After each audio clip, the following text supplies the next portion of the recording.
All right, so we all feel it, right? Time moving forward, cause and effect. But, and here's the big question, what if that's not the whole picture? What if the future could actually kind of nudge the past? Pretty wild, huh? It really is. We're going deep into some really, really interesting territory today. We are. For those of you who like, well, a good head scratcher, this is for you. We're diving into retrocausality in quantum mechanics. And, quantum theory, it's been incredibly successful predicting how all this tiny stuff behaves. Right, the math works, but But there's this puzzle at the heart of it. What's the connection between our measurements and the actual reality, the underlying reality? What does it all really mean? okay, so quantum mechanics gives us these crazy good predictions, but we're still left wondering what's actually happening down there at the most basic level. That's the big question. And so that's where this whole idea of retrocausality comes in, this thought that, well, maybe effects can come before their causes, or even wilder, that the future can kind of reach back and influence the past. It's not exactly how we usually think about things. Definitely not our everyday experience. No, not at all. Now, you sent me this really cool article from the Stanford Encyclopedia of Philosophy all about retrocausality in quantum mechanics. Yeah, that's a great resource. And it's dense. So today, we're on a mission to really unpack it, make it clear. We want to understand why people are even considering this crazy idea. Why are serious physicists and philosophers thinking about this? What are the models they're working with? And of course, what are the arguments against it? Exactly. Think of it as like a journey. To the edge. Yes, to the edge of what we currently understand about, well, time and reality itself. I love that. A journey to the edge. Okay, so why even go there? What's driving physicists and philosophers to consider, well, basically flipping cause and effect on its head? What are they trying to solve? So there are two main forces pushing them in this direction. First, there's this desire to work around, to find a loophole, if you will, in these really powerful ideas called no-go theorems. Okay, no-go theorems. These theorems, they seem to tell us that any theory that completely explains quantum mechanics, it has to have certain strange features. Like, maybe things are non-local, meaning distant objects can be connected instantly. Or maybe things are contextual, where the properties we see, they depend on how we choose to look. Retrocausality, well, it might offer a way out of these weird conclusions. So it's like saying, hey, if we let the future influence the past, maybe we can explain these quantum mysteries without having to accept other equally strange things, like that spooky action at a distance that Einstein was so worried about. Exactly. You got it. Yeah. Now, the second big reason comes from a very fundamental part of physics, time symmetry. Basically, at the deepest level, the laws of physics, they don't care about the direction of time. Run the equations forward or backward, it works the same. Really? Yeah. The reason we experience time flowing in one direction, a broken glass never unbreaks, well, that's probably due to the initial conditions of the universe, how it all started. Mm. So, if the fundamental laws are time symmetric, shouldn't our understanding of cause and effect at that basic level also be time symmetric? Right, that makes a lot of sense. Okay, so we have these two big whys driving us toward retrocausality. But this isn't a brand new idea, right? Where did this all begin? You're right, it's not new. Some of the earliest ideas about retrocausality in physics came in the 1940s. John Wheeler and Richard Feynman, they were working on a problem in classical electromagnetism. Okay, classical electromagnetism. How to describe the radiation given off by an electron when it's accelerating, and how that radiation pushes back on the electron itself, causing it to slow down. There are some issues with the existing theories. So we're talking about radiating electrons, maybe not the most glamorous topic, but it definitely got these brilliant minds thinking. What was their radical solution? Well, their solution was this thing called the absorber theory of radiation. Really groundbreaking stuff. They basically said that emitting light and absorbing light, they shouldn't be seen as separate events. They're actually two parts of a single interaction between a source and an absorber. So picture an electron. That's our source. It's accelerating. It sends out an electromagnetic wave. But here's the kicker. This wave travels both forward and backward in time. Wait, hold on. Backward in time. Yep. And when this wave hits another charged particle, the absorber, somewhere out in the universe, that absorber sends back a confirmation wave. This confirmation wave also travels both forward and backward in time. So it arrives? It arrives back at the original electron at the exact moment the electron sent out the first wave. Okay, so a wave traveling back in time from the future, influencing the past. This is retrocausality, right? Absolutely. And Wheeler and Feynman, they argued that all these waves coming from all the absorbers in the universe, they create a force on the emitting electron at the very moment it emits its wave. It perfectly explains the observed behavior. So the idea here, and this is key, even in classical physics, we see this idea of the future impacting the present. Wow. That's amazing. So even before we had quantum mechanics messing with our understanding of reality, classical physics was already hinting at time not being this strict one-way street. Exactly. And around the same time, another interesting figure, Costa de Beauregard, a student of Louis de Broglie, the wave particle duality guy, Mm. he saw a way to tackle this big problem raised by the EPR argument. The ETR argument. Einstein, Podolsky, and Rosen. They weren't too happy with some of the implications of quantum mechanics, were they? Not really. Their argument, it really leaned on the idea of locality, meaning if you measure something on one quantum system, it shouldn't instantly affect another system far away, even if they're entangled. Einstein called this spooky action at a distance. Yeah, the classic setup with two entangled particles. You mess with one, the other one instantly knows, even if they're light years apart. Not very intuitive. Right. And Costa de Beauregard, he offered this alternative. He said these seemingly instant connections, they could actually come from a kind of back and forth, a zigzag of waves traveling between the two systems. The zigzag. Yeah. One system influences the combined state in their shared past using a wave going back in time. And then that past state influences the other system in the future through a normal forward in time wave. So you get this connection, but without any need for instant action across space. So instead of the spooky connection across space, it's more like a message sent back in time. Kind of, yeah. At first, de Broglie himself, he wasn't buying it. But after Feynman's work on antiparticles, interpreting them as particles moving backward in time that gained acceptance, and de Broglie eventually came around to Costa de Beauregard's idea. Yeah. It really shows how these seemingly bizarre ideas, well, they can start to make sense when you're faced with these equally bizarre experimental results. It's like the weirdness of quantum mechanics forces us to reconsider everything we thought we knew about reality. Exactly. And it seems like in these early explorations, they weren't necessarily focused on time symmetry as a core principle. It was more about trying to fix problems within the existing theories, problems that hinted at something beyond our normal cause and effect thinking. So they were trying to patch the holes in our understanding, and those patches started to look a lot like retrocausality. Now, before we go further into the quantum side of things, let's talk a bit about the philosophy behind all this. We keep saying causality, but what does it actually mean for a future event to cause a past one? That's a really heady concept. It is. It gets complicated quickly. There's a whole philosophical tradition going back to Bertrand Russell, who argued that we should just throw out the whole concept of causality from fundamental science. Wow, really? Just get rid of it. That's what he thought. He said, look, the basic laws of physics are just equations, right? They tell you how things change over time. Everything's basically determined. So where does this idea of one thing causing another fit in? It's all just a deterministic unfolding. So for Russell, it's all just a big predetermined dance, and causality is just our way of trying to make sense of it. Yeah, that was his take. But a lot of philosophers disagree. People like Nancy Cartwright, they say we absolutely need to talk about causality in science, especially when we're trying to figure out how to change things, how to intervene in the world to make something specific happen. Right, to actually do stuff, not just observe. And one of the most important modern ideas about causality is called interventionism. Basically, it says that A causes B if you can change A, and that reliably changes B. Hmm. So from this view, retrocausality means that by messing with something in the present, you could actually change something that happened in the past. Okay, that's really bending my brains, like time travel. I know, right? It definitely challenges our intuitions. And to address what Russell was saying, while still keeping this idea of causality meaningful, some philosophers, especially Hugh Price, have this idea of a perspectival interventionism. Mm-hmm. It often fits into this bigger picture called the block universe. The block universe. Yeah. In the block universe, past, present, future, they're all equally real. Just different parts of this one unified space-time. Okay, I'm trying to picture that. Like everything that's ever happened is happening and will happen.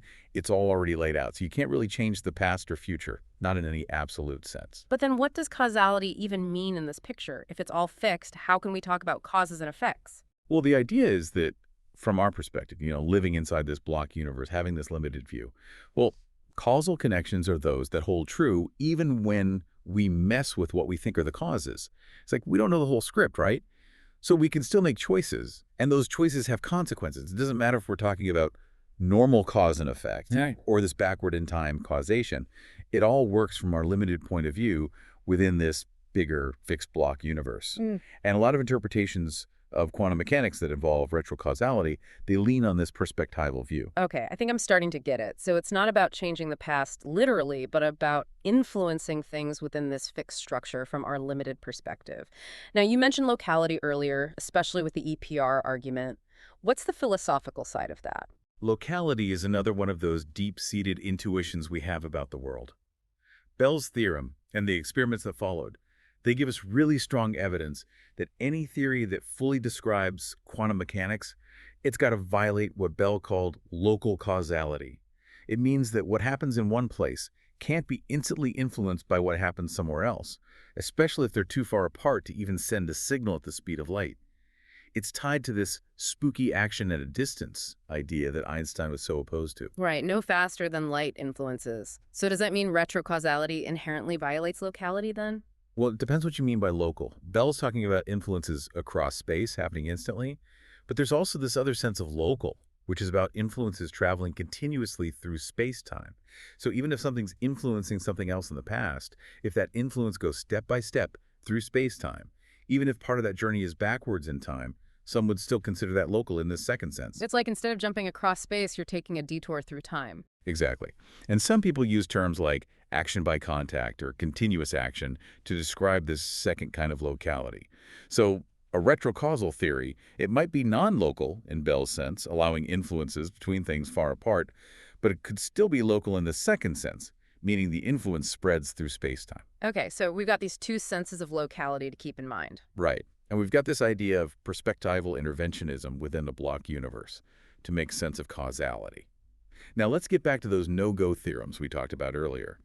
How might retrocausality offer a way around them? Yeah, those theorems seem to paint a pretty weird picture of reality. They do. A lot of them seem to say that any theory that agrees with all the predictions of quantum mechanics, it has to be non-local, contextual, and it has to treat the quantum state itself as a real physical thing. This is called the Anunnaki view. So not your everyday classical view of the world where things are independent and have definite properties. Not at all. And to see how retrocausality might change things, we need to understand that many of these no-go theorems, they rely on this framework called the ontological models framework. Ontological models. It's basically a way of thinking about how to build realistic models of the processes behind quantum phenomena. And a big assumption in many of these models is what's called measurement independence. It's the idea that the underlying reality of a quantum system, its ontic state, doesn't depend on what measurement we choose to perform on it in the future. Ah, so here comes retrocausality to shake things up. Exactly. If we allow for retrocausality, then the future measurement could influence the earlier state, breaking this measurement independence.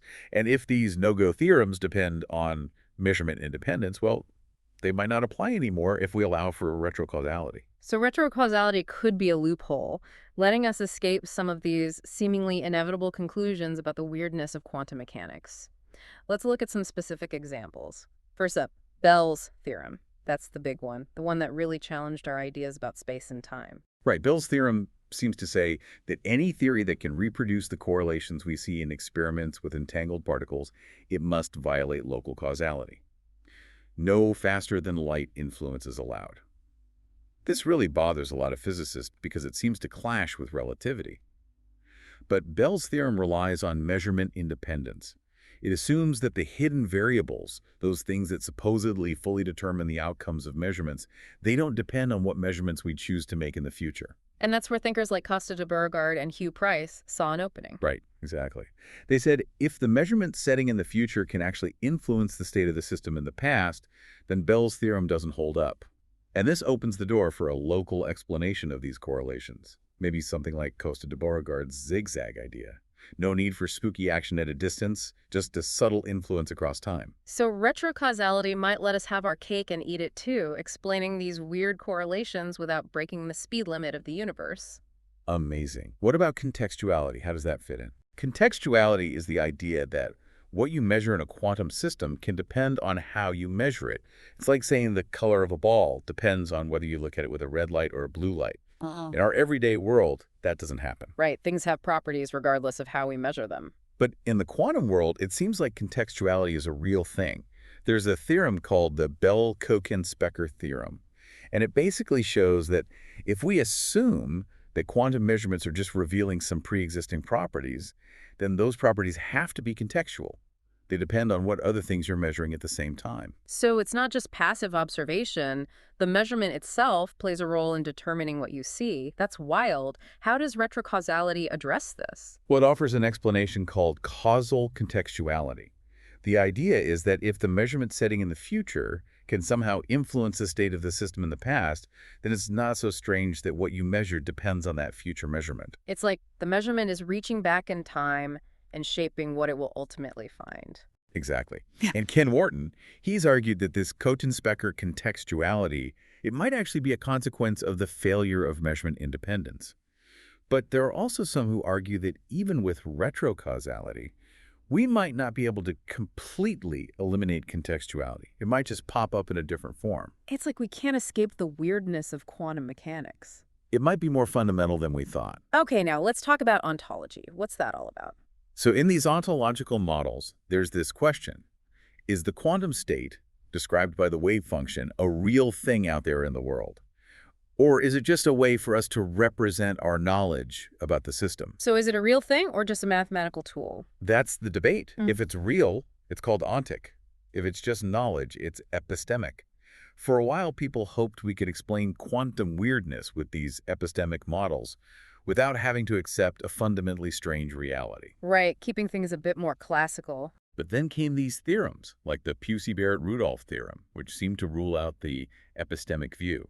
They suggested that only ontic models, where the quantum state is real, could match what we see in experiments. Oh, no. But, and here's the key again, these theorems also rely on measurement independence.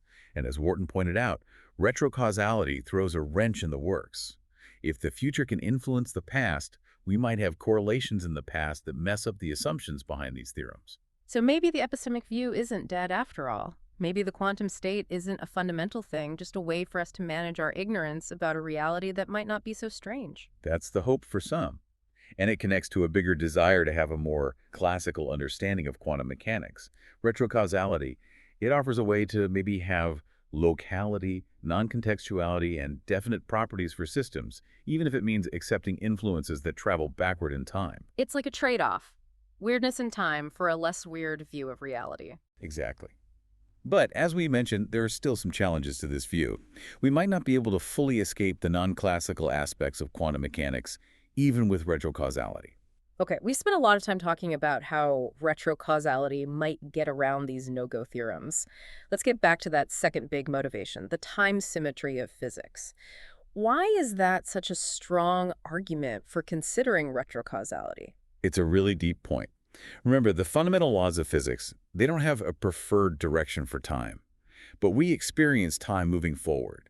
This has led some to think, if the laws themselves are time symmetric, shouldn't our understanding of cause and effect at that fundamental level also be time symmetric? That's a really elegant idea. And Hugh Price, he turned this into a more formal argument. He showed that if you take time symmetry plus some fairly basic assumptions about the quantum world, like the idea that some parts of the quantum state are real and that measurements have definite outcomes, then retrocausality kind of falls out as a natural consequence. So if the laws are time symmetric and quantum mechanics is describing something real, then maybe we have to accept the possibility of retrocausality. That's the heart of the argument. Yeah. And Leifer and Pusey, they went even further. They showed you can actually relax that assumption about the quantum state being real, and if measurement outcomes depend only on the underlying physical state, then the time symmetry we see in quantum mechanics implies retrocausality. Wow. And they point out that even those theories specifically designed to avoid retrocausality, like Bohmian mechanics or the GRW theory, they have to introduce some other kind of time asymmetry to do it. It's like you can't escape breaking some kind of symmetry. Interesting. So even trying to avoid retrocausality might force us to introduce other asymmetries into our picture of the universe. Right. And there's this other principle, the action duality principle. Wharton and others have argued that any fundamental symmetries in the action, a key concept in physics, should also be reflected as symmetries in how we think about reality. And they point out this interesting symmetry between an entanglement experiment and a single photon going through polarizers. Mm-hmm. If this duality holds, it seems to suggest that to explain both experiments in a consistent way, we either need retrocausality or a much more widespread kind of non-locality than we usually assume. It's like The universe is hinting at a deeper level of symmetry that we haven't fully grasped yet. Okay, we've talked a lot about the motivations for considering retrocausality, but how do we actually build models where the future influences the past? What are some examples? Right, let's get concrete. One of the best developed models is the transactional interpretation, developed by John Kramer in the 1980s. It builds on Wheeler and Feynman's absorber theory. The key idea is the transaction, a kind of time-symmetric handshake between a forward-traveling wave and a backward-traveling A wave. handshake across time. Exactly. So imagine an atom that's about to emit a photon. It sends out an offer wave, traveling both forward and backward in time. When this wave reaches a potential absorber in the future, that absorber sends back a confirmation wave, also traveling both ways in time. And when these waves meet just right, you get a completed transaction, resulting in the photon being transferred. We only see the finished product, the photon going from the emitter to the absorber. So the future absorber is actually playing a role in determining whether the photon is emitted in the first place. That's the idea. Hmm. And the probability of a particular transaction happening, well, that's determined by how well the offer and confirmation waves match up. The Born rule, which tells us how to calculate probabilities in quantum mechanics, it emerges naturally from this process. And the collapse of the wave function, it's not seen as a sudden physical event, but just the completion of one specific transaction out of many possibilities. That's a really elegant way of looking at it. But wasn't there a criticism of the transactional interpretation from Tim Maudlin? Yes. Maudlin argued that the transactional picture seems to assume that future absorbers are already there, ready to absorb. He imagined scenarios where you can move the absorber quickly, so it's not in place to absorb the photon. This created a problem for the idea of a confirmation wave coming from a future event that might not even happen. Right, if the future isn't fixed, how can it influence the past? That's the challenge. But there have been attempts to address this. Some say you can account for these dynamic scenarios within the existing framework, maybe by looking at the overall absorbing properties of the universe. Others have proposed modifications to the interpretation, like Kramer's idea of a hierarchy of advanced waves or Kastner's possibilist transactional interpretation, where transactions happen within a space of possibilities. It sounds like a lot of ongoing work to refine these ideas. What are some other approaches to retrocausality in quantum mechanics? Well, there's the two-state vector formalism. This one says that to describe a quantum system completely, you need not only the usual forward-evolving state, but also a backward-evolving state, determined by the final conditions in the future. It's mathematically equivalent to standard quantum mechanics, but it leaves open the question of what these two states actually represent physically. So it can accommodate different interpretations, including retrocausal ones. So it's a kind of mathematical framework that allows for the possibility of retrocausality without committing to it fully. Exactly. Though we have these simplified toy models, like Price's Helsinki model, or models developed by Chris Corey. These are usually based on very simple quantum systems, and they're used to explore how retrocausality could work and whether it can reproduce the strange correlations we see in experiments. Like a simplified playground for testing these ideas. Yes, exactly. Then there's the causally symmetric Bohm model. This one takes Bohmian mechanics, which already has these hidden variables guiding particles, and adds a backward evolving quantum state to the mix. It claims to explain the correlations through these zigzag influences in spacetime, but it's got its own issues too. It seems like every model has its own strengths and weaknesses. That's research for you. Then we have even more out there interpretations like the relational block world interpretation. This is a realist view, but it sees the quantum state as representing knowledge, not a real thing. It's based on these fundamental space-time source elements and a modified version of lattice gauge theory. Very ambitious. It sounds like it's trying to unify a lot of different ideas. It is. And then there's Matthew Schulman's two-time boundary value model. This one focuses on future conditioning. It says that quantum superpositions don't happen because future boundary conditions, the final state of the universe, actually constrain the possible initial states. So the future is shaping the past in a sense. In a way, yes. And finally, there are the all-at-once Lagrangian models, mainly developed by Ken Warden. These are based on Hamilton's principle of least action, and they impose symmetric boundary conditions on classical fields. Measurements are seen as constraints within this framework. Wharton argues that quantization and contextuality can emerge from these models. He's also explored how to interpret the Feynman path integral in this context, with probabilities arising from our ignorance about which paths are consistent with both the initial and final conditions, including the results of future measurements.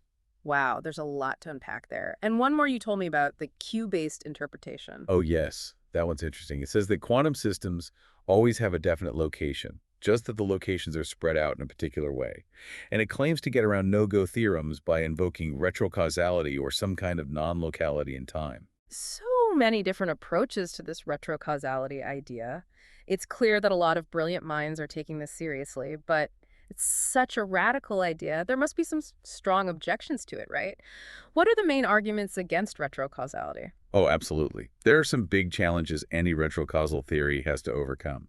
One of the oldest and most intuitive is called the bilking argument, sometimes called the paradox of prevention. Bilking. Yeah. The basic worry is this. If some effect happens because of a retrocause, shouldn't we be able to see that effect and then go back and prevent the cause from happening? It seems like that would create a paradox. Like, if you knew someone would win the lottery in the future, couldn't you go back and destroy their ticket? Yeah, that's the classic example. But Michael Dummett, a philosopher, he argued against this. He said the bilking argument actually reveals an incoherence in how we think about causality.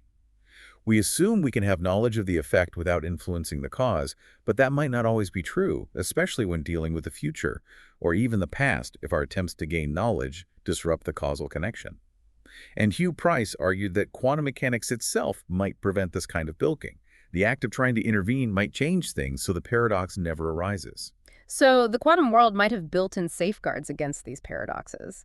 That's interesting. What about this idea of causal loops? If the future can influence the past, couldn't you get stuck in these infinite loops where things cause themselves? That's a valid concern.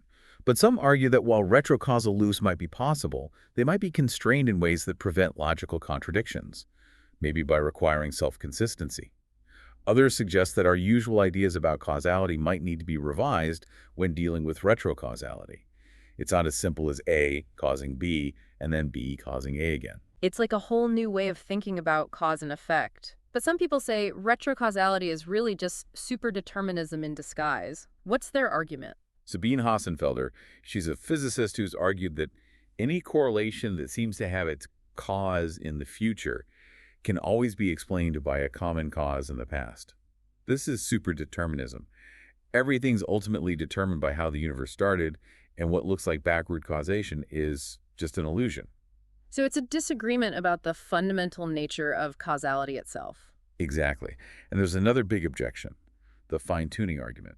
It says that to avoid sending signals to the past faster than light, retrocausal theories need a very specific and unlikely balance of parameters. It's like two perfectly balanced forces canceling each other out perfectly all the time. That does sound kind of contrived. It does. But some have argued that this unfaithfulness, where statistical independence doesn't match causal independence, could arise naturally in some theories, maybe due to symmetries.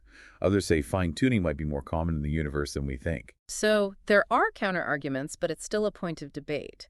And what about this new objection, the idea that even with retrocausality, we might not escape contextuality? This is the one from Shrapnel and Costa.